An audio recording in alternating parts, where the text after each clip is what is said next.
اللہ اکبر یا رسول اللہ یا علی محمد وآل محمد بلند ترین صلوات اللہم صلی علی محمد وآل محمد اللہم صلی علی محمد وآل محمد عجل فرجہ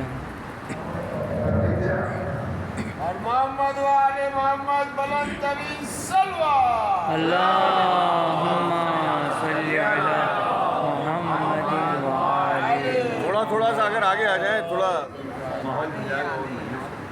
ماشاءاللہ جی بہت خوب أعوذ بالله السميع العليم من الشيطان اللعين الرجيم بسم الله الرحمن الرحيم رب اشرح لي صدري ويسر لي أمري واحلل عقدة من لساني يفقهوا قولي الحمد لله كلت الألسن عن غاية صفته والقول والقلب معرفته وتوازنت الجبابرة وهيبته وعلت الوجوه لمشيئته وانقاد كل عظيم لعظمته ثم الصلاة والسلام على نبي الأعظم نتيجة العالم جد الحسن والحسين مولانا أبو القاسم محمد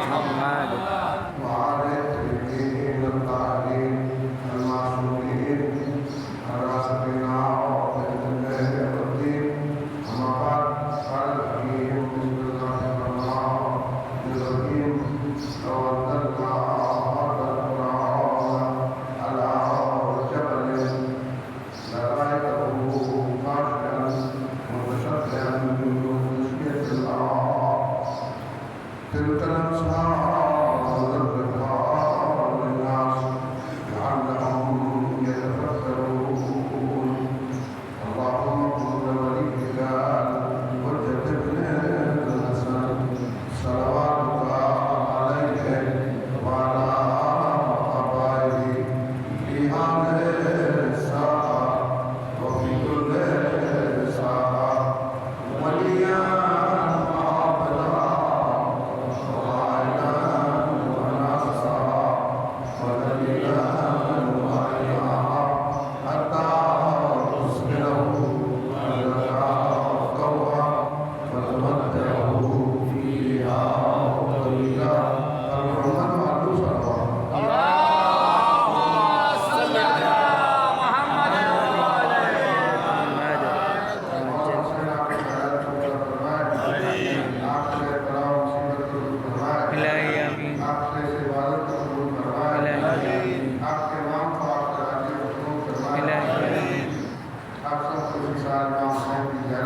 صلوات الہی آمین الہی آمین الہی آمین الہی آمین اگر آپ دنیا میں رہیں تو ولایت کے علی کے ساتھ الہی آمین اور دنیا سے چاہے جائیں تو محبت کے وسائل الہی آمین میرے عزیز دوستو ہمارے آپ کی گفتگو کے قرآن مجید کو جو اللہ نے اتارا ہے ایک تحریر شکل ہے اور ایک تحقیق ہے قرآن جو ہے وہ تحریر ہے اور اہل بیت کے اس وقت تک قرآن کو کوئی نہیں سمجھ سکتا جب تک کہ اس کے ساتھ اہل بیت نہیں آئے نہ کوئی سمجھا سکتا نہ کوئی سمجھ سکتا سبحان اللہ اس لیے اللہ نے پیغمبر پر قرآن اتارا تو پیغمبر کے ساتھ رہا اور بعد میں پیغمبر کو یہ کہا کہ کسی ایسے ساتھ میں دیجیے کہ جو قرآن جیسا ہو سبحان اللہ اس لیے پیغمبر نے کہا علی المال قرآن اور قرآن مع علی علی قرآن کے ساتھ ہے قرآن علی کے ساتھ ہے ان کے بغیر قرآن سمجھا ہی نہیں جا سکتا ابھی نزول کی بات الگ بات میں آپ کو درج کروں گا اس لیے پہلے قرآن یہ کہتا ہے کہ اگر مجھے سمجھنا ہے تو انہیں سمجھ لو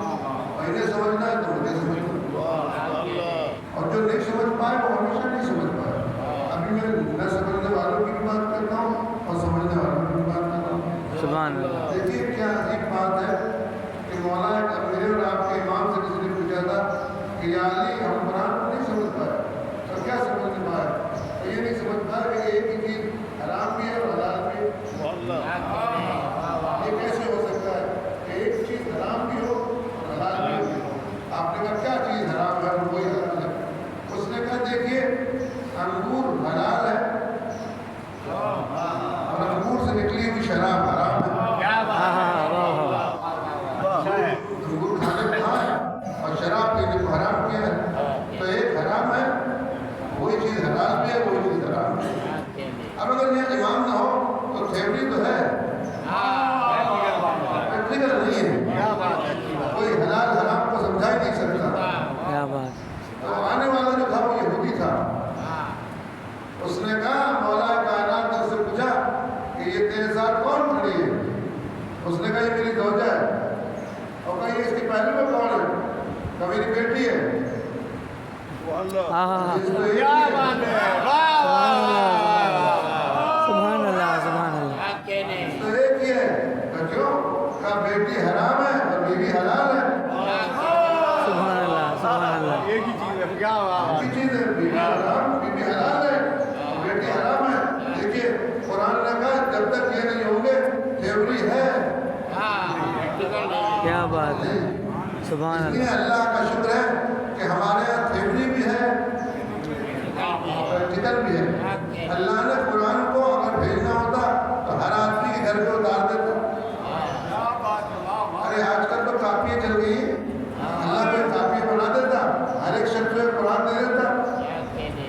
کہا نہیں میں نے تم سے بات ہی نہیں کی ہے، میں تمہارے پاس بھیج ہی نہیں رہا، میں تم سے بات ہی کرنا نہیں چاہتا، میں نے جس پہ اتارا ہے وہ محمد ہے اور جس کو دیا ہے علی ہے۔ سبحان اللہ سبحان اللہ، اس لیے میرے سرکار عربی میں نزول کی دو قسم ہے۔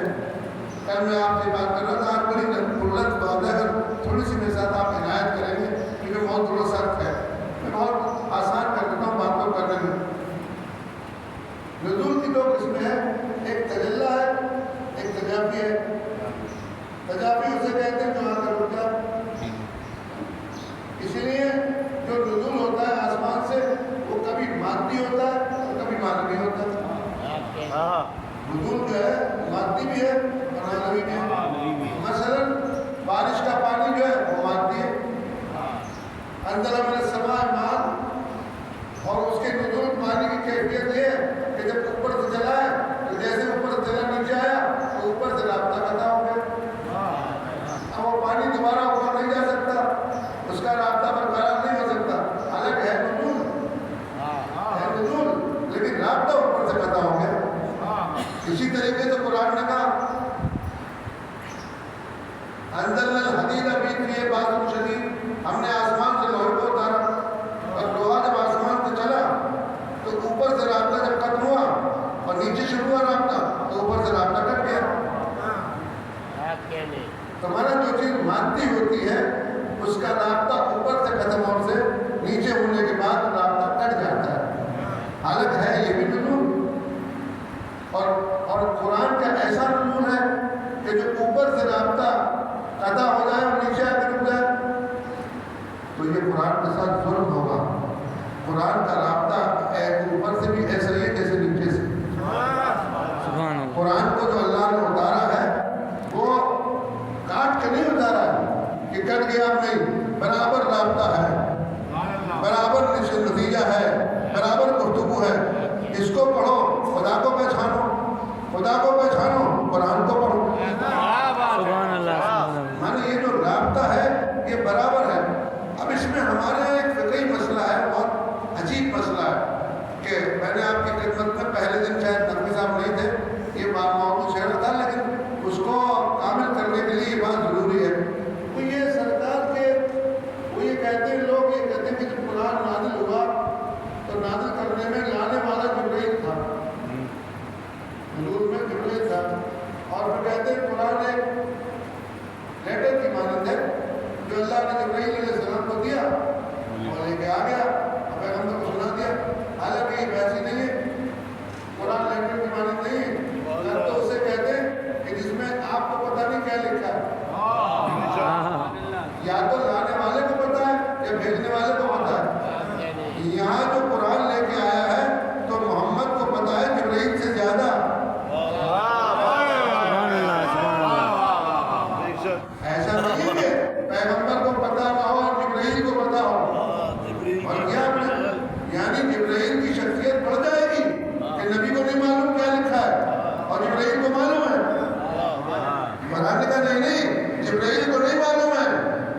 نبی کو معلوم ہے.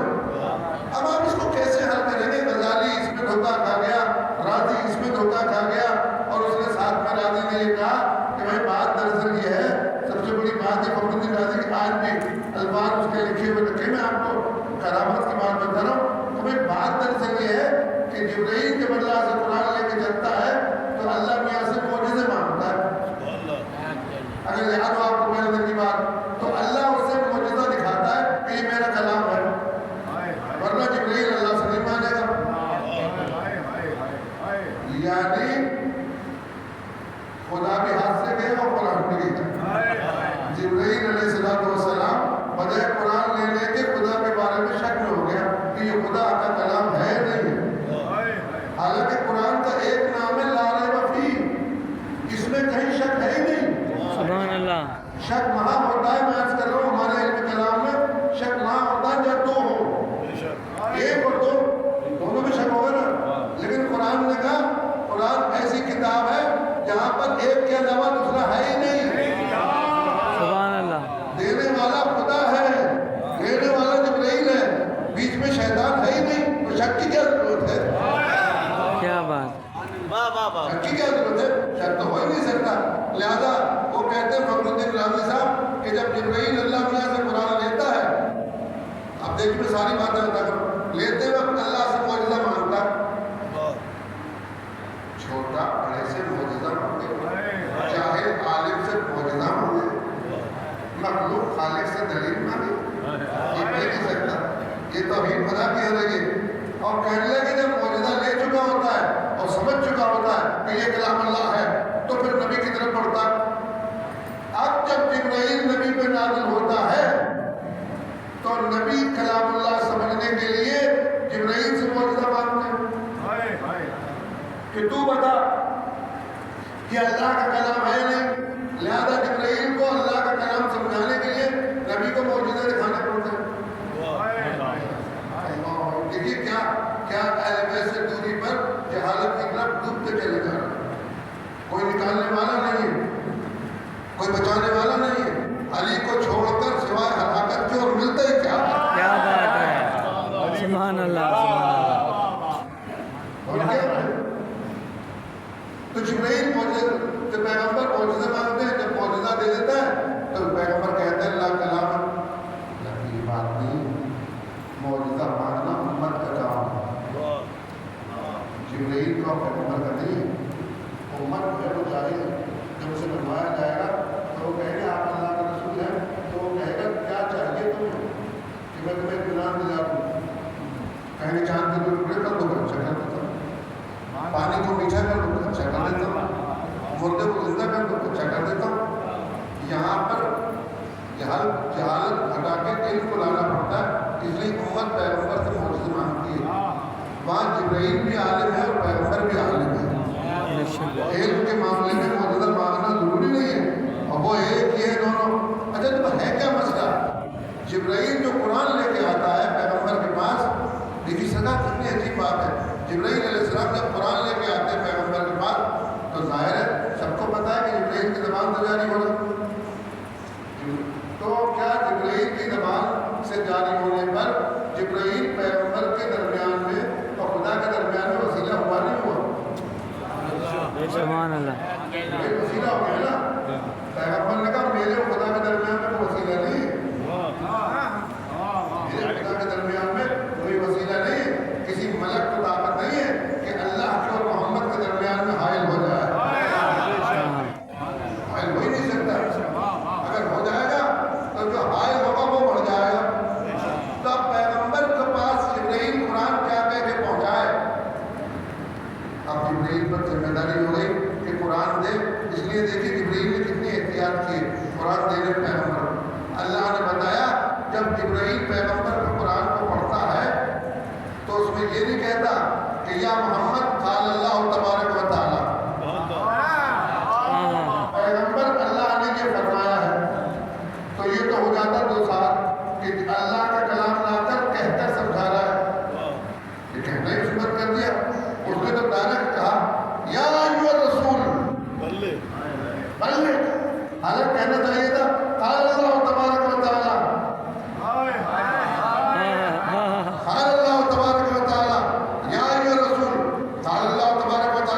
تو جبرائیل کو جبرائیل کیا بول رہا ہے؟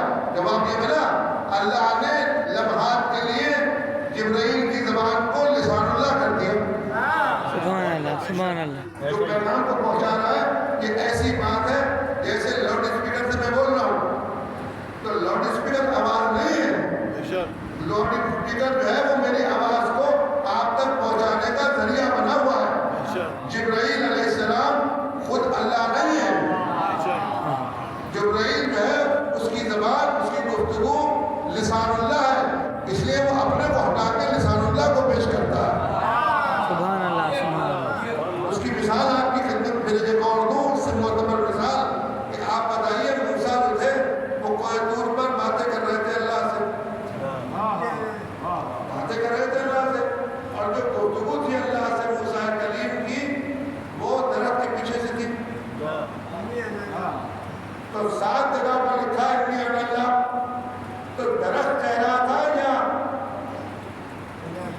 اللہ کہہ رہا تھا؟ دیکھا آپ نے کیا درخت کی گفتگو کر رہا تھا یا اللہ کر رہا تھا؟ اگر کہتے ہو کہ درخت گفتگو کر رہا تھا تو درخت حائل تھا اللہ کے اور محمد کے درمیان میں. اللہ کے اور موسیٰ کے درمیان میں درخت حائل تھا تو درخت کی پرستش ہو گئی. کہا نہیں درخت تو ظاہر میں تھا باطن میں خدا کی آواز تھی. یہ آواز نہیں آئی قال اللہ کیا موسیٰ؟ کہا نہیں انی انا اللہ میں اللہ بول رہا ہوں. ایک پردے کو لگا دینے سے کیا بات ہے.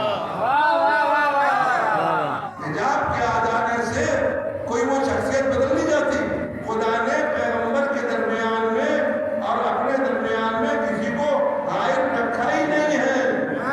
جب درخت سامنے کھڑا ہو اور اللہ کی آواز نبی تک پہنچ سکے تو سرکار سب کہتے ہیں کہ اللہ نے اپنے درخت کو اپنا وسیلہ نہیں بنایا تھا بلکہ اللہ نے درخت کو سامنے رکھا تھا تاکہ بول اللہ رہا تھا. یہی مسئلہ جبرائیل کا تھا کہ بول اللہ رہا تھا اور جبرائیل کو اللہ نے زبان قرار دے دیا تھا. جبرائیل قرآن کو لاتے وقت لسان اللہ ہو سکتا ہے. کعبے میں قرآن سناتے وقت علی لسان اللہ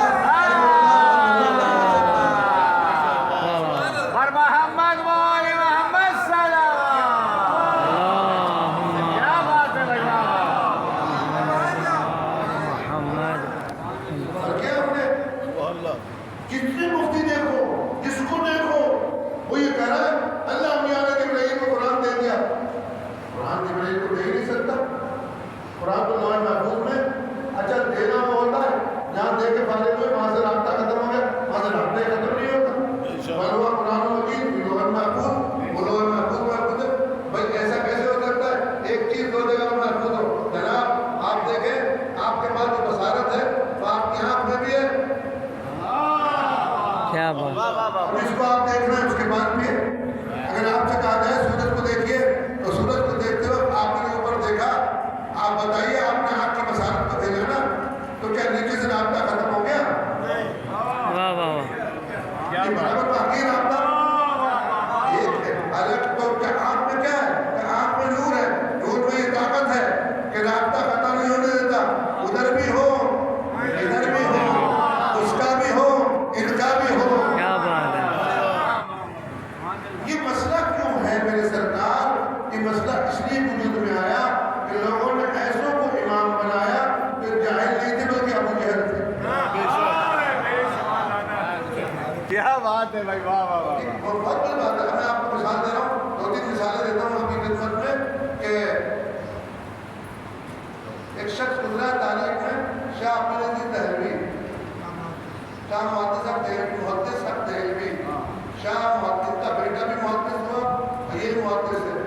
میرے ایک دوست ہے میرا وہ میں نے اس سے پوچھا کہ جی تو کون صاحب نے بڑوں کی باتیں کر رہے ہیں کہ نام کے ساتھ تو جہاں پہ لکھا ہوا اس نے میرے کو کہا میں اپنا ملاقہ کہنے کے خدا بارڈر کراس کر نہیں سجرہ صحیح نہیں ہے. یہ محمد شاہ صاحب جو ہیں جو شاہ بنے ہیں بر صغیر میں افغانستان میں ان سے سید ہونے کو تعلق نہیں. لیکن جنہوں نے دیکھا کہ سادات کا بڑا احترام ہوتا ہے اس لیے انہوں نے اپنے نام کے ساتھ محدث دہلوی لگا دیا شاہ. شاہ لگا دیا.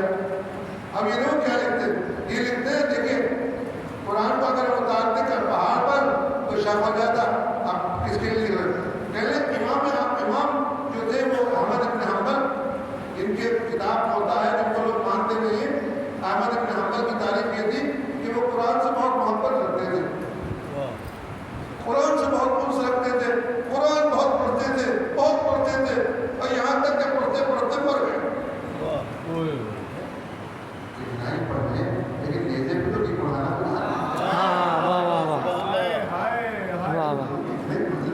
قرآن پڑھتے پڑھتے انہوں نے جان دے دی اور قرآن کے عاشق تھے.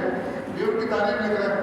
اب یہ ساتھ میں یہ تھا کہ ان کی شان یہ ہوئی، اس کو ابن تیمیہ جو یہاں آپ کا مدرسہ تھا، مدرسہ ہے ابن تیمیہ کے نام پر، ایسا شیطان تھا، ایسا مجنون تھا کہ نہ ہونے والی بات بھی لکھتی. یعنی شیعوں میں وہ بات ہے ہی نہیں، اس نے لکھی مرضی اس کی. وہی شخص تھا جس نے کہا کہ علم تو اللہ نے پھیلا کے دیا ہے، جو علی کے پاس علم تھا وہ میرے پاس بھی ہے. اگر علی عالم تھے تو میں بھی عالم ہوں. لیکن اسے پتہ نہیں تھا کہ علی قرآن کا پریکٹیکل ہے، وہ قرآن کو جان نہیں سکتا. تو وہیں پر اس عورت نے آ کر سے کہا تھا اگر تو بھی عالم ہے اور علی بھی عالم ہے تو اتنا سے بتا دے کہ جو سلیمان کے ہاتھ میں چوٹی تھی وہ مؤنث تھی یا مذکر؟ کیا بات ہے، سبحان اللہ سبحان اللہ سبحان اللہ. تھی یا مؤنث؟ تو اس نے کہا میں کوئی بات تھا جو تجھے بتاؤں گا. عورت تو اس عورت نے کہا میں بھی تو نہیں تھی. کہا تجھے کس نے بتایا؟ کہا مجھے میرے امام نے بتایا. مجھے میرے امام نے بتایا. کہا چل بتا کیا تھی؟ تو اس عورت نے کہا اور نادان، ابن تیمیہ کو نادان وہ مؤنث تھی. کہا کیسے پتا کہ مؤنث تھی؟ کہا تجھے پتا نہیں عربی کا قانون یہ ہے کہ جب عورت سے بات کرتے ہیں تو اس کے آگے میں تاء لگا دیتے ہیں. سبحان اللہ سبحان اللہ. نے کہا چوٹی نے کہا یا یتن نملتن، یہ جو تا ہے یہ نشانی ہے مؤنث کی. جو الف با تا میں فرق نہیں پہچان سکے وہ الف میں سے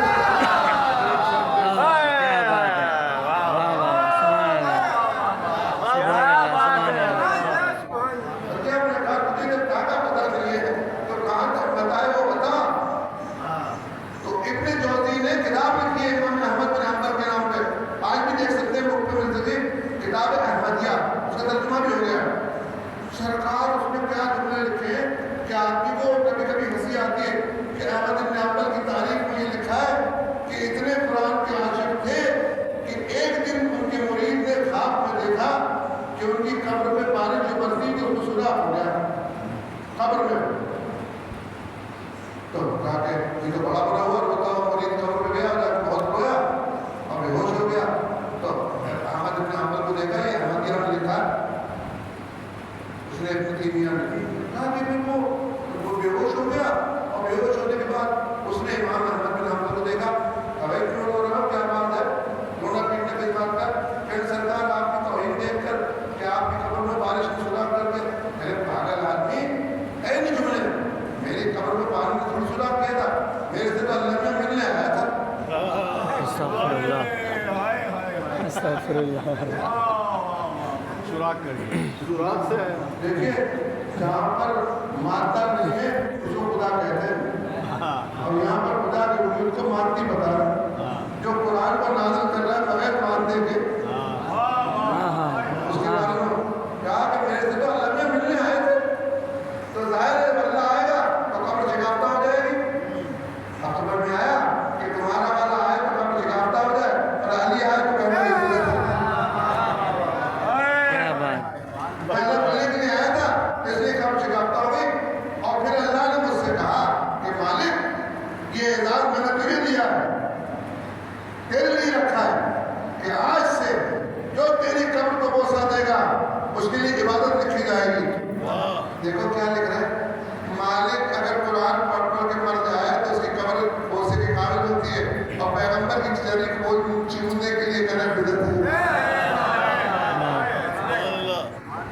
پیغمبر کے ذریعے کو چومنے کے لیے کرنا بدعت ہے. اب میری سمجھ میں نہیں آتا کیا چیز لکھی جائے. اور بارش آ کر قبر میں شراب ڈال دے اور تو مالک کا رتبہ بڑھ جائے اور اللہ میاں ملنے کے لیے آ جائے.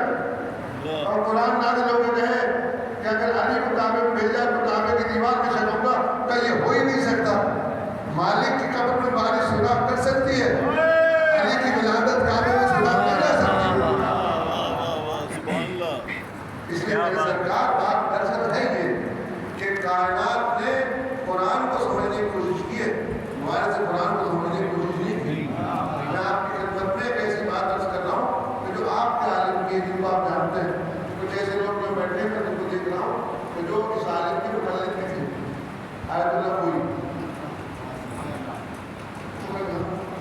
آیت اللہ بھی ہے، لوگ پتہ لگتی ہے کیا کہہ رہے ہیں، بڑا فقیر تھا، بڑا فقیر تھا، آیت اللہ کوئی ابو القاسم کوئی، انہوں نے بتایا کہ علی پریکٹیکل ہے اور قرآن تھیوری ہے۔ کہا کہ ان کے پاس ایک یہودی عالم آیا کہ آپ اتنے بڑے عالم ہو، میں آج آپ سے مناظرہ کرنے کے لیے آیا ہوں، سمجھانے کے لیے آیا ہوں کہ آپ کے پاس جو دین ہے وہ چھوٹا ہے، میرے پر بڑا۔ کوئی نے کہا کیا مقصد؟ کہا کہ آپ کا نبی میرے نبی سے افضل نہیں ہو سکتا،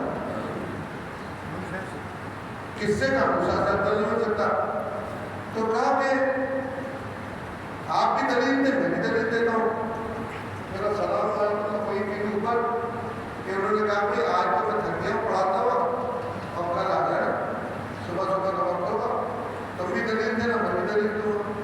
وہ چلا گیا یہودی، عالم تھا، نجف کب آ گیا، چلا گیا۔ جب دوسرا دن ہوا تو لوگوں نے آج اللہ کوئی کہا آپ نے مطالعہ کر لیا ہے وہاں، کہنے مجھے مطالعے کی ضرورت نہیں، وہ ہاتھ چکا تھا آ رہے گا۔ علی کے فضائل میں کہنے کی ضرورت نہیں ہوتی، کوئی آفتاب کے فضائل پڑھتے ہیں کسی کو بتاتا ہے؟ آپ کو خدا نے رکھا ہی ایسے ہے کہ مانو جب بھی آفتاب ہے، نہ مانو جب بھی آفتاب ہے، سمجھو جب بھی علی ہے، نہ سمجھو جب بھی علی ہے۔ سبحان اللہ، سبحان اللہ۔ کل آیت اللہ کوئی نہیں، مجھے ضرورت نہیں مطالعے کی، وہ صبح ہی آ گئے یہودی عالم اور نہ کہ آیت اللہ کوئی سے کہا بتائیے تو آپ نے فرمایا کہ تم بتاؤ، تم نے کہا کہ مجھے اپنا دلیل دو۔ انہوں نے بڑے لمبے طریقے سے نکالا مرکا اور اس میں آیت لکھ کے لایا تھا۔ حضرت موسیٰ وہ نبی ہے جس کی شان میں قرآن میں 70 آیتیں ہیں، ہمارے قرآن میں 70 آیات کی شان میں حضرت موسیٰ کی لکھی ہے۔ میں 70 کو نہیں پڑھ سکتا، میں 2-4 آیتیں آپ کے اندر کر لے کرتا ہوں۔ پہلی آیت تو اس لیے پڑھی کہ کلم اللہ موسیٰ تکلیما، اللہ نے موسیٰ سے کلام کرتے وقت اس کو کلیم بنا لیا، کہا آپ کے نبی سے جو کلام ہے نہیں، تو یہ اپنے دیر کی بات ہے۔ آیت اللہ کوئی نے سن کے کہا اور اسی دلیل کیا، سمجھا بھی نہیں کیا، کہہ لیں آپ کے قرآن میں لکھا ہے وہ حرمنا علیہ المراضع، ہم نے موسیٰ پر ساری نجس عورتوں کا دودھ حرام کر دیا تھا۔ فرمان کہا یہ ہے کہ عورتوں کا دودھ حرام کر دیا تھا، کہا موسیٰ تو ابھی ایک دن کا تھا، اسے حرام حلال کا کیا پتہ تھا؟ اللہ نے بتا دیا کہ کلیم وہ ہوتا ہے جو ایک دن کا بھی کلیم ہوتا ہے، اس لیے موسیٰ پر سارے ہوتے ہیں۔ اب دیکھیے بچے کو کیا پتا کہ یہ نجس دودھ والی ہے یا پاک ہے، کہ اس لیے ہمارا نبی آپ سے افضل ہے۔ آپ کا نبی 40 سال تک کافر کے کھاتا رہا، کافر میں رہتا رہا، کافر کے ساتھ رہا، کافر نے اپنا نکاح پڑھوایا، تو ہمارا نبی افضل ہے۔ آج اللہ نے کہا کہ اللہ نے کہا ہم نے موسیٰ پر بریک لگا دیا تھا۔ دیکھیے بڑی عجیب بات ہے کہ خدا نے موسیٰ علیہ السلام کے بارے میں یہ کہا کہ حرمنا علیہ المراضع، حرام کی 2 قسمیں، ایک آپ کے پاس بھی حرام ہے، ایک موسیٰ کے پاس بھی حرام ہے۔ آپ سے کہا نقوی صاحب نامحرم پہ نگاہ حرام ہے، ہے نہیں نقوی صاحب، ہے نا؟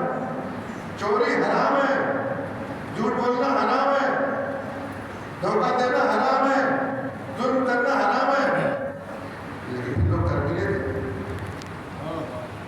اور کیا کہتے ہیں بات کرتے ہیں لوگ، چوری بھی کر لیتے ہیں، جھوٹ بھی بول لیتے ہیں، تو حرام کر لیا نا،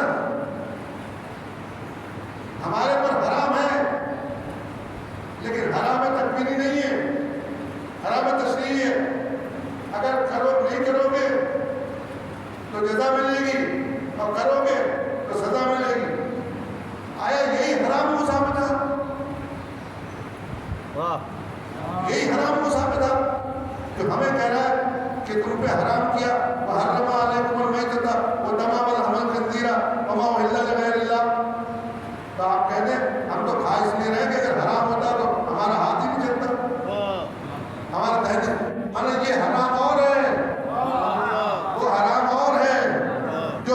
پہ ہوتا ہے وہ حرام اور ہے، جو امت پہ ہوتا ہے وہ حرام اور ہے۔ ایک فقہی مسئلہ ہے، علماء بیٹھے ہمارے پر جو حرام کیا ہے وہ تشریعی حرام ہے، یعنی اختیار ہے، کرو گے نہیں کرو گے تو جزا ملے گی، کرو گے تو سزا ملے گی۔ موسیٰ کے ساتھ یہ نہیں ہے کہ نہیں کرے یا کہ نہیں حرمنا، ہم نے موسیٰ کے نیچر میں رکھ دیا تھا، فطرت میں رکھ دیا تھا کہ یہ نجس ہے یہ پاک ہے۔ سبحان اللہ۔ آیا کلیم اس کی فطرت میں ڈال دیا کہ یہ پاک ہے، اور محمد کی 40 سال تک فطرت میں یہ نہیں ڈالا کہ ابو طالب پاک ہے۔ دیکھیے حرام حلال کی بات ہے کہ دونوں طرف حرام ہے۔ حرمنا علیہ مرا دیا، ہم نے حرام کیا دودھ پلانے والی عورتوں کا، کہ بچے کو کیا پتا کہ یہ دودھ نجس ہے یہ پاک ہے، اور جو پلا رہی ہے وہ کہہ رہی پی لو، اور موسیٰ کہہ رہا وہ نہیں پی رہا، اور فرعون نے پیسے بھی دینا شروع کر دیے، لے لو پی لو، اور یہ نہیں پی رہا۔ بھوکا رکھنا گوارا کیا لیکن نجس عورت کا دودھ پلانا گوارا نہیں کیا، یہ کیسے ہو سکتا ہے؟ جو خاتم النبیین کو کافر کے گھر میں کھلا لے، مانا یا وہ حرام اور ہے کہ یہ حرام اور ہے۔ اور جس جگہ یہ چلا جائے جہاں نبی آ جائے، نبی کی شان یہ ہم تو جہاں جائیں حرام حرام ہے حلال حلال ہے، لیکن نبی کی شان یہ ہے کہ جہاں حرام ہو تو وہ چلا جائے حلال ہو جاتا ہے۔ قانون نبوت کا، نبوت کی طاقت میں ہے کہ وہ حرام بھی کر دیتا ہے اور حلال بھی کر دیتا ہے۔ اس لیے کہا نبی النبی الرومی الذی یجدونہ مکتوبا عندہم فی التوراۃ والانجیل یأمرہم بالمعروف وینہون عن المنکر ویحل لہم الطیبات ویحرم علیہم الخبائث۔ جسے کہتے نجس ہے وہ نجس ہے، جسے کہتے پاک ہے وہ پاک ہے۔ آپ نے دیکھا نبی کے قوت میں حلال حرام ہے کہ جس کی طرف نگاہ کر لے کہ یہ نجس ہے وہ نجس ہو جائے، جسے کہتے رضی اللہ ہے وہ قیامت تک رضی اللہ ہو جائے، اور جسے کہتے لعنت اللہ ہے وہ قیامت تک لعنت اللہ ہو جائے۔ ہمارے کہنے سے نہیں ہوتا، ہم کچھ نہیں کر سکتے، اللہ نے نبوت کے پاور میں رکھا ہے۔ تو اس یہودی نے حضرت آیت اللہ کوئی سے کہا دیکھو قرآن کی آیت ہے وحرمنا علیہ المراضع، ہم نے موسیٰ پر عورتوں کا دودھ حرام کر دیا تھا۔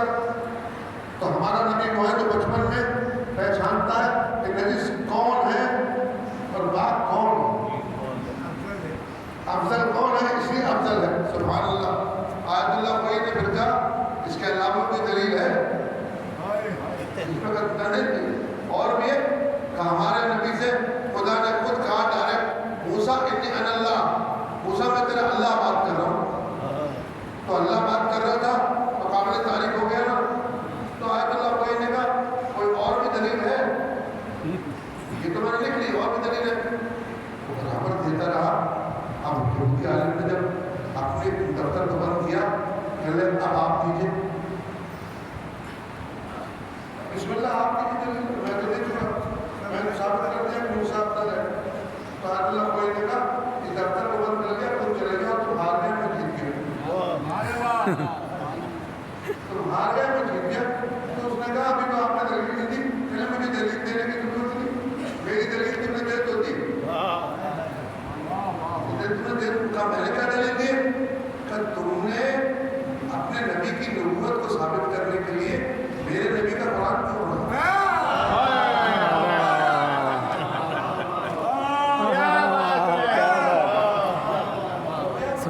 تم نے اپنے نبی کی نبوت کو ثابت کرنے کے لیے میرے نبی کا قرآن کیوں پڑھا؟ تم نے تورات کیوں نہیں پڑھی؟ تم نے انجیل کیوں نہیں پڑھی؟ تم نے زبور کیوں نہیں پڑھی؟ تم وہ کتابیں پڑھتے نا جن سے ثابت ہوتا کہ نبی افضل ہے۔ تو یہودی گھبرا کے کہنے لگا جب آپ کائنات میں سب سے افضل کتاب ہی ہے، سبحان اللہ سبحان اللہ، کائنات میں سب سے افضل کتاب ہی ہے، تو آیت اللہ کوئی نے کہا اس لیے تو میں کہہ رہا ہوں تم ہار گئے، جس کی کتاب افضل ہے وہ نبی کتنا افضل ہے۔ سبحان اللہ سبحان اللہ۔ بات ہے بھائی واہ واہ کیا بات وہ نبی کتنا افضل ہوگا. جس کی کتاب میں شک نہیں ہے اس نبی میں شک کہاں سے ہوا؟ تو میں اگر نبی کو اپنے نبی کو جھٹوانا تھا تو اپنے نبی کی کتاب پر جھٹواتے کہ تورات میں موسیٰ کے لیے یہ لکھا ہے, انجیل میں یہ لکھا ہے, تو میں تمہاری دلیل لے آتا. اب تم نے تو محمد کا قرآن پڑھا ہے جو کل بھی محمد کا قصیدہ پڑھ رہا تھا اور آج بھی قصیدہ پڑھ رہا ہے. سبحان اللہ سبحان اللہ. کیا جواب ملا, واہ واہ واہ بہت خوش. واہ واہ. یہ میں عرض کر رہا ہوں کہ یہ جو معاملہ ہے نا, دیکھیے ایک طرف تو مالک کی بات کہ وہ کہہ رہے ہیں کہ ان کے پاس قبر کو خدا آ گیا تھا اور کہا کہ آئندہ کے لیے آ جاؤں گا, اور اس کی قبر کو مالک کی قبر کو موسیٰ دیا کہ تو قرآن زیادہ پڑھتا تھا. اور ایک طرف آیت اللہ وحی کی بات یہ سمجھانا چاہ رہا ہے کہ یہ سمجھ لو کہ جو علی کو سمجھنا چاہتا ہے وہ قرآن کو سمجھ لے. اگر کوئی علی کو سمجھے گا تو پہلے قرآن کی طرف آئے گا, اور اگر قرآن کو سمجھے گا تو علی کی طرف آئے گا. سبحان اللہ سبحان اللہ. آپ جدا نہیں ہو سکتے. بے شک علی قرآن کے ساتھ ہے, قرآن علی کے ساتھ. کیونکہ قرآن تھیوری ہے, مولا کائنات اس کی پریکٹیکل ہے. بے شک. کوئی بھی اس کو توڑ نہیں سکتا ہے تم نے کو. آج بھی وہی ہے, ہزاروں لوگ آج بھی ہے. آپ تو یہاں پر سن رہے تھے, میں نے آپ ابھی تک آپ کے اندر میں یہ معاملات رکھ دیے, میں تو وہ بابا بولنے میں دیکھ رہا تھا کہ برابر سر سے گزر رہے ہیں. مزاق ہے کہ جب وہ ان کا میزائل کرتا تھا تو شیشے توڑ دیتا تھا. جو آواز بھی زیادہ ہوتی میں بھی کروا دوں گھر میں نہیں کر, کیونکہ ایران کے ہر گھر میں شیشے شیشے پورے شیشوں پر پلاسٹک لگا دیا تھا. لیکن پھر بھی اس کی آواز اس قدر خطرناک اسلحہ استعمال کیا تھا بندوں نے کہ ہمارے گھر سے تقریباً کوئی کتنا ہے, آپ گیٹ پہ چل جائیں اتنے دور, ایک بلڈنگ تھی 5 منزلہ جس میں صرف علماء کا کام تھا کہ رحمت کو انتخاب کرے, جس کو فضلدان کی منزل کہتے تھے. جب وہاں پر میزائل لگا تو وہاں اتنا ہی گہرا کھڑا ہو گیا. کوئی ایسا اسلحہ نہیں تھا جو انہوں نے نہیں چلایا, لیکن انہوں نے دیکھ لیا کہ کل علی چلتے تھے, آج اس کا نام چل رہا. سبحان اللہ سبحان اللہ. کس چیز سے لڑ رہے ہیں؟ یہ جنگ تو سرکار بند ہوئی نہیں, ہوگی نہیں جب تک اسرائیل فتح نہیں ہو گئی, جنگ بند نہیں ہوگی. آپ یاد رکھیں, میری بات یاد رکھیے گا, یہ معاشرہ ٹوٹے گا ہی نہیں جب تک کہ یہودی ختم نہیں ہوتا, کیونکہ ہماری جنگ مسیحیوں سے نہیں ہے, ہماری جنگ یہودیوں کے ساتھ ہے. وہ پیغمبر کی عظمت کو نہیں پہچانتے, انہوں نے شر کی ہوئی ہے. آج اسرائیل باقی رہ نہیں سکتا. ایک اکیلا شخص جس کا نام علی تھا, ایک اکیلا شخص ہزاروں پہ غالب آ گیا. آپ دیکھیں یہ جنگ جو ہے وہ آپ کے بار امام کی مرضی سے ہوئی. میں آپ کو دلیل دے رہا ہوں, میں کیونکہ میں وہیں تھا. بار امام کی مرضی سے ہوئی. استعمار نے اتنا پروپیگنڈا کر دیا تھا سنی شیعہ کا کہ 24 گھنٹے شیعوں کو سنی سے لڑاتا تھا. ہر دیوار میں لکھا ہوتا تھا کافر کافر شیعہ کافر. اب سارے مسلمان بتائیے, کوئی بھی مفتی نہیں بولتا, اب سب مفتا کھا کے چلے گئے. دلیل کی ظہیر الہی کے بیٹے کو ٹرمپ نے دعوت دی تھی PC کے دوران میں, جب جنگ ہو رہی تھی, ناشتہ کرنے کے لیے. پتہ نہیں اپنا ناشتہ کرایا تھا یا لڑائی کا ناشتہ کرایا تھا. ٹیم لے کے گیا تھا باقاعدہ اس کا بیٹا حسام, تو اس نے ٹرمپ نے کہا تھا تو ہماری مدد کرو, یہ سور تو کھا لو, اور کیا کھلائے کو وہی کھلائے کرتے, یہ تو ناشتہ تو کر لو لیکن ہماری مدد کرو. تو حسام نے ٹرمپ سے کہا مدد کرنے کو دل چاہتا ہے لیکن قوم ہمارے ساتھ نہیں ہے. اللہ اکبر, یہ ہے مولا کائنات کا معجزہ. کسی کو کدھر بھی موڑ دو, لیکن جب علی آتا ہے سب علی کی طرف مڑ جاتا ہے. سبحان اللہ. ہم مولا کائنات سے مڑ جاتے ہیں. تو اس نے کہا ہمارے ساتھ قوم نہیں ہے. یہ اس لیے آپ سے کہہ رہا ہوں کہ پہلی جنگ جو ہوئی ہے شروع ایک سال پہلے وہ فلسطین میں غزے سے شروع ہوئی ہے. غزے میں ہوئی نا جنگ والا, اور وہاں پر اسرائیل نے یہ سمجھ کے مارا تھا کہ میں مسلمانوں کو مار دوں گا, سنی و شیعہ ہے, اور ایران نے مدد کی تھی. تو جتنے جہان میں سنی رہتے تھے سب پر یہ آشکار ہو گیا تھا کہ ایرانی لوگ ہمارے ساتھ لڑنے والے ہیں, ہمیں مارنے والے نہیں, ہمارا ساتھ دینے والے ہیں. اب جب یہ ثابت ہو گیا, اب اسرائیل کو امریکہ نہیں بچا سکا.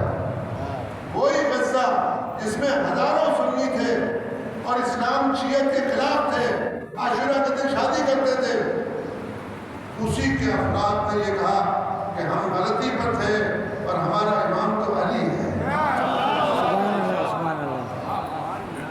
آج اس غزے میں کوئی سنی ہے ہی نہیں.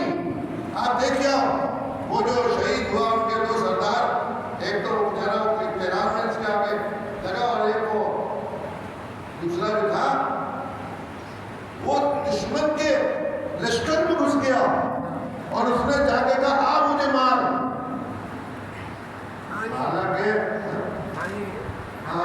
حالانکہ ان کے نہیں ہے کہ دشمن کے لشکر میں گھس جائیں, مانا جس کے پاس علی کی ولایت آ جاتی ہے وہ دشمن کا حلقہ توڑ دیتا ہے. کیا بات ہے. اسماعیل بنیے وہ تو وہاں گیا اور اس نے آ کے یہ بیان دیا رہبر کو کہ میں اس لیے آیا ہوں کہ میری نماز جنازہ تم پڑھ دو. کیوں؟ کہا اگر دوسری جگہ شہید ہوں گا تو میری نماز جنازہ تم تو نہیں آؤ گے نا پڑھنے کے لیے. آپ دیکھیے کتنی موت پر آمادہ, یہ موت پر آمادہ وہی ہوتا ہے جو علی کو پہچان لیتا ہے. مالک اشتر نے مولا کائنات سے کہا مولا آج تک دل جا رہا ہے میں ہنسوں آپ کا. کہا مالک اٹھ کے ہنسے گا. کہا مولا اس لیے ہنسوں گا کہ جنگ اتنی شدید ہو رہی ہے اور آپ کرتا پہن کے لڑ رہے. آپ نے تو جھولا پہن نہیں رکھی, اور جب تک قانون یہ کہ تیر آتے ہیں کو روکتا تھوڑی ہے, اگر آپ کو بدل لگ گیا تو کیا ہوگا. آپ نے فرمایا مالک تو ہنس لے, لیکن یہ یاد رکھنا جو بھی آتا ہے میرے سامنے اس کی روح کہہ کے لاتی ہے کہ اب تیرا کوئی علاج نہیں ہوگا, اب تیرا علاج علی کی شمشیر ہے. تو جو میرے سامنے آتا ہے وہ موت کے لیے آتا ہے, مجھے مارنے کے لیے نہیں آتا. مجھے مارنے کے لیے نہیں آتا, میرے سے مرنے کے لیے آتا ہے. یہی مسئلہ ہے. لہٰذا آپ دیکھیں غزے میں اتنی لڑائی ہوئی, اسرائیل نے سمجھنا تھا بڑے آرام سے کہ میں کامیاب ہو گیا, ناکام ہو گیا. آج ہزاروں جاسوس ایران کے لیے تیار ہو گئے غزے میں. آج عربستان کی کمر کو ہوتی غزے میں فلسطینی میں. آج جتنے عربی ریاستیں سب کو بھاگنا پڑ گیا. قبلہ کی وہی بات ہوئی ہے تاریخ کی, میں آپ کو نظر کروں کہ مامون رشید نے اپنا پایتخت ایران بنایا تھا. آپ تاریخ دیکھیں, اور اس لیے بنایا تھا اپنا پایتخت ایران میں کہ وہ وہاں پہ اس کی ماں تھی, اس کے خالہ دار بھائی تھے, اس کا کنبہ تھا. لیکن اس سے غلطی ہو گئی تھی کہ اس نے لوگوں کو بلا کے امام رضا کے ساتھ مناظرہ کروا دیا تھا. سارے لوگوں کو بلا دیا تھا کہ آؤ علی میں موسیٰ کو شکست دے دو.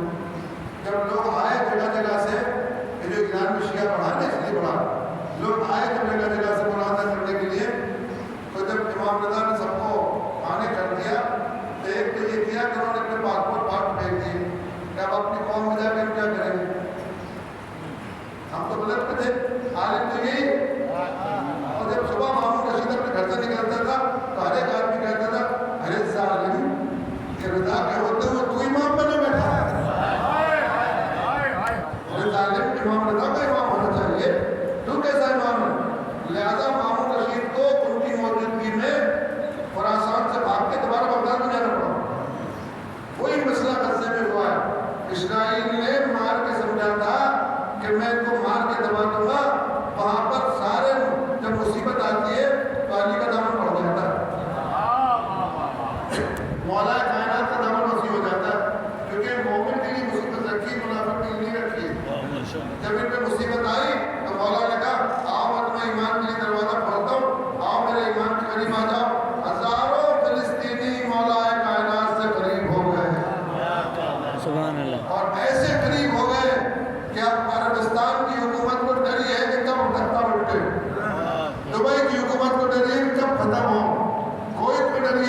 اب وہ جب امریکہ نے ٹرمپ نے کہا ان سے مصر سے کہ فلسطینیوں کو لے لو، اس نے کہا آج تو لوں گا، کل میری حکومت ختم ہو جائے گی۔ کہا کیوں؟ کہا اب یہ فلسطینی نہیں رہے، اب یہ علی کے شیعہ ہو گئے۔ بہت بڑی بات ہے۔ اردن سے کہا تم لے لو، کیونکہ اس لیے تھے اردن نے ہزاروں فلسطینیوں کو مروا دیا تھا۔ اردن نے کہا لے تو لوں گا لیکن تمہیں یہاں سے جانا پڑے گا۔ دبئی نے کہا لے تو لوں گا لیکن تمہیں جانا پڑے گا۔ آخر میں ٹرمپ مجبور ہو گیا، کہنے لگا فلسطینی وہیں رہے، اور انشاءاللہ آپ دیکھیں گے کہ فلسطینی وہیں رہیں گے، اسرائیل ختم ہوگا، اسلام کو غلبہ ہوگا۔ وہ جگہ جہاں پر علی علی نہیں ہوتا تھا وہاں گلی گلی ہوگا، علی علی ہوگا۔ حیدری یا علی، یا علی، یا علی، اللہم صلی علی محمد وآل محمد۔ یہ مصیبت آتی اس لیے، ورنہ مصیبت کبھی نہیں آتی۔ مومن میں مصیبت اس لیے آتی کہ اس کو بڑھایا جائے۔ اللہ کی جو ڈراتا تھوڑی ہے۔ جب بھی کبھی آپ کو مصیبت آئے گی آپ کو کربلا بلا لیں گے، کربلا میں کربلا دونوں موجود ہیں۔ اتنی مصیبتیں امام حسین کو دے دی، یزید تو کچھ بھی نہیں دی تھی۔ مانا درجہ جب بڑھانا ہوتا ہے درجہ مصیبت میں ہوتا ہے۔ ساری مصیبتیں کربلا والوں میں بنی امیہ کبھی نہیں ہوئی، اس لیے نہیں کہ مومن کے ساتھ رشتہ ہے مصیبت کا، اور مصیبت اس لیے آتی ہے کہ اسے جزا دے، اسے بلندی دے۔ نہیں کتنے لوگوں کو کربلا میں عزت دی، اس قدر عزت ملی ہے۔ آج محرم کی 4 تاریخ 4 ہے، آج محرم کی 3 تاریخ۔ جب آپ کے مسائل رب سے پڑھا جاتا ہے پتہ نہیں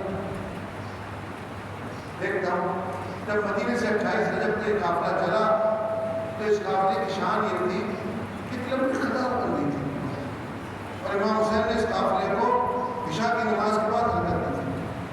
نماز عشاء پڑھ کے آئے تو بڑا لمبا قافلہ ہو گیا تھا، اور ظاہر ہے اس میں اونٹ تھے، سواریت تھی، بیویوں کے اونٹ تھے، اور بعض بیویوں کے جو اونٹ تھے ان کے دونوں طرف اونٹ چلتے تھے۔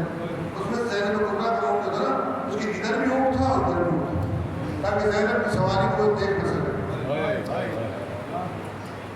ساری سواریوں کا کام امام علی حسین علیہ السلام نے عباس کو دیا تھا، اور جب قافلہ کھڑا ہو گیا جانے لگا تو مولا عباس نے امام حسین سے اجازت مانگی، کہا بھائی اجازت ہے میں اس قافلے کو حرکت دوں؟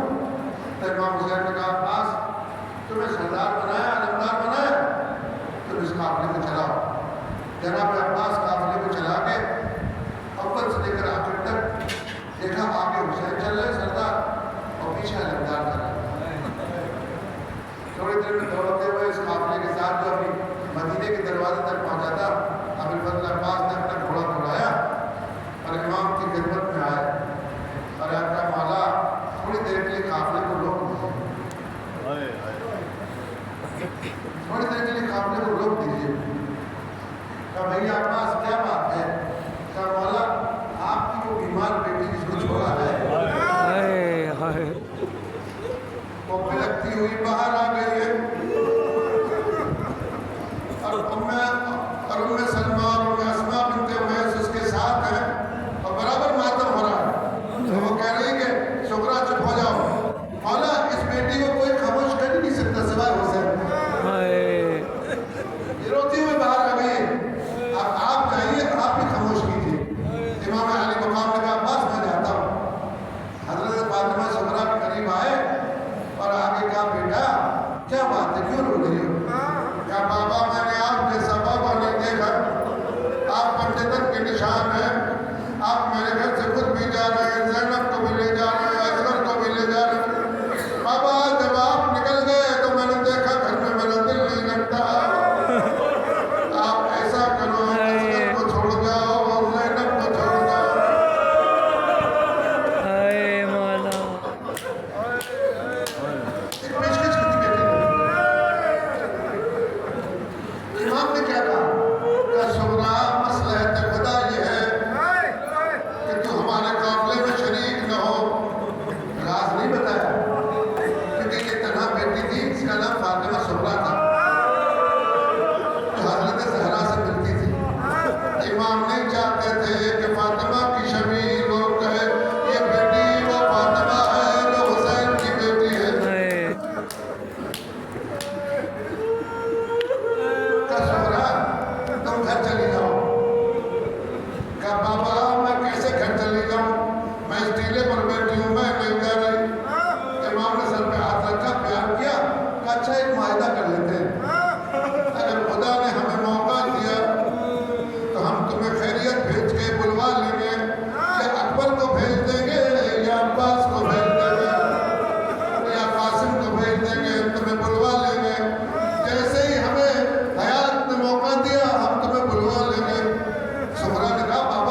فاطمہ زہرا سے بھی کہہ دیتا کہ تیرا بابا قتل کر دیا گیا، گھوڑوں کی ٹانگوں سے بدن کو پامال کر دیا گیا۔ میرا سلام اور بیوی پر ایکی رہی، خاک اڑتی رہی۔ ام سلمہ نے کہا لو چلو گھر چلے چلو، باپ کا خاندان تھا، تمہیں ملاد ہوگی۔ صبح اٹھ کے بیٹی کا کام یہ تھا کہ نانی سے کہتی تھی جلدی بتائیے میرے بابا کا کوئی قاصد آیا، میرے بابا کا کوئی قاصد آیا۔ نانی یہ کہتی تھی بیٹا آج تو کوئی نہیں آیا، شاید کل آ جائے۔ بعد میں حضرت عثمان نے کہا بیٹا تیرا بابا مکے میں پہنچ گیا، مجھے خبر ملی ہے۔ پھر کہا اب کہاں ہے؟ کہا کل وہ مکے سے چل دیا۔ کہاں ہے؟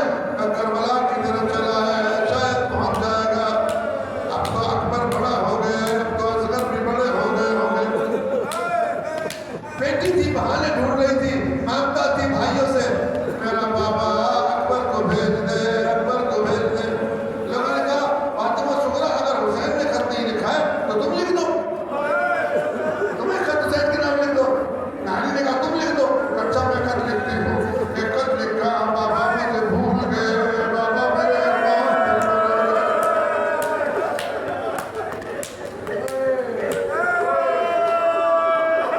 بابا آپ نے کہا تھا عصر وقت میں تمہیں بلا لیں گے، بابا ابھی تک وہ وقت نہیں آیا کہ اکبر کی شادی کر لی۔ پتہ نہیں کس شخص کو لائی زہرا، فاطمہ زہرا، اور وہ نامہ دے کے کہا ایڈریس بتایا، مکے آیا ہوں، مکے سے ڈھونڈا ہوں کربلا میں، لیکن لکھا ہے کہ وہ قاصد کربلا میں پہنچا تو 9 محرم کا دن اور گیا گزر چکا تھا۔ حسین اکیلے کھڑے تھے، قاصد نے آ کے نامہ دیا۔ کہا تم ایسے وقت میں کون ہو؟ کہا مجھے کوئی کام نہیں ہے، میں تو آپ کی بچی کا نامہ لے کے آیا ہوں، میں تو نامہ لے کے آیا ہوں۔ اب تو نامہ حسین نے دیکھا بابا اکبر کہاں گئے، آپ نے وعدہ کیا تھا آپ آئے نہیں، بابا میں جان دے دوں گی میرے بھیا اکبر کو بھیج دو۔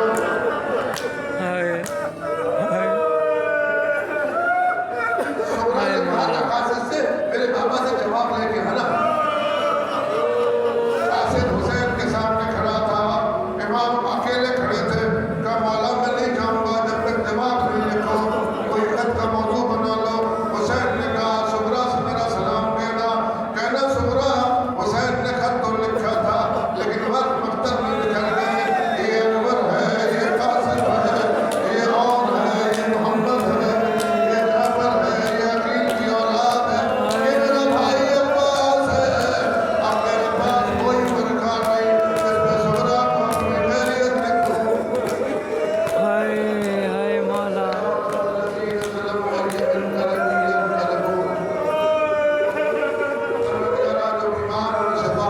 الہی آمین، الہی آمین، الہی آمین،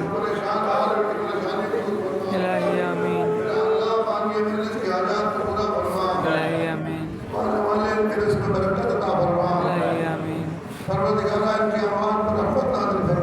آمین، اسلامی جمہوریہ ایران کو کامیابی و کامرانی عطا فرما، الہی آمین، اسرائیل کو نابود فرما، امریکہ کو نابود فرما، پاکستان میں عزاداری سید شہداء میں ترقی عطا فرما، ہم کو امام کو غلاموں محفوظ فرما، ربنا وتقبل منا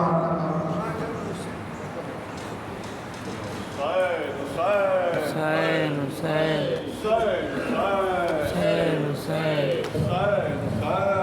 حسین